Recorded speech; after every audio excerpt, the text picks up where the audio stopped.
அஸ்ஸலாமு அலைக்கும் வரஹ்மத்துல்லாஹி வபரகாத்துஹு. ஒரு கிராமவாசி ரசூலுல்லாஹி ஸல்லல்லாஹு அலைஹி வஸல்லம் அவர்களுடைய பள்ளிவாசலுக்குள் நுழைந்து அங்கு சிறுநீர் கழித்து விட்டார். இதை கண்ட நபித்தோழர்கள் அவரை பிடித்து விட்டனர்.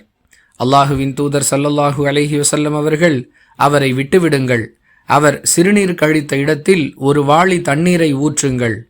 நீங்கள் எளிமையாகவும் நளினமாகவும் எடுத்துச் சொல்பவர்களாக அனுப்பப்பட்டுள்ளீர்கள், கடினமாக எடுத்துச் சொல்பவர்களாக அனுப்பப்படவில்லை என்று கூறினார்கள் என அபூ ஹுரைரா ரதியல்லாஹு அன்ஹு அவர்கள் அறிவிக்கிறார்கள். நூல் புகாரி, ஹதீஸ் எண் 220.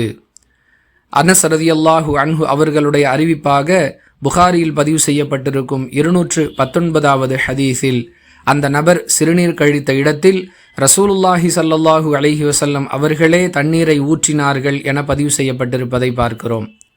அன்பிற்குரிய அல்லாஹுவின் நல்லடியார்களே, அல்லாஹுவின் தூதராகவும் அரபு தீபகற்பத்தின் ஜனாதிபதியாகவும் இருக்கக்கூடிய ரசூலுல்லாஹி ஸல்லல்லாஹு அலைஹி வஸல்லம் அவர்கள் ஒரு மனிதர் சிறுநீர் கழித்த இடத்தில் தனது கரத்தால் தண்ணீரை ஊற்றி தூய்மை செய்திருக்கிறார்கள் என்பதிலிருந்து நபிகளாருடைய எளிமையும் பெருந்தன்மையும் நமக்கு விளங்குகிறது.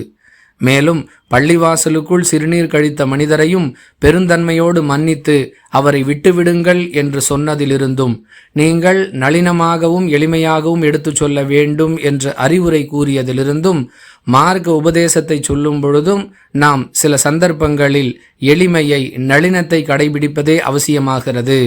கொள்கையில் நாம் எந்தவிதமான சமரசமும் செய்யக்கூடாது என்பது நமக்கு தெளிவாக சொல்லப்பட்டிருந்தாலும், அறிவுரை சொல்லக்கூடிய சந்தர்ப்பங்களில் நளினம் அவசியம் என்பதை இந்த ஹதீஸிலிருந்து அறிந்து கொள்ளலாம்.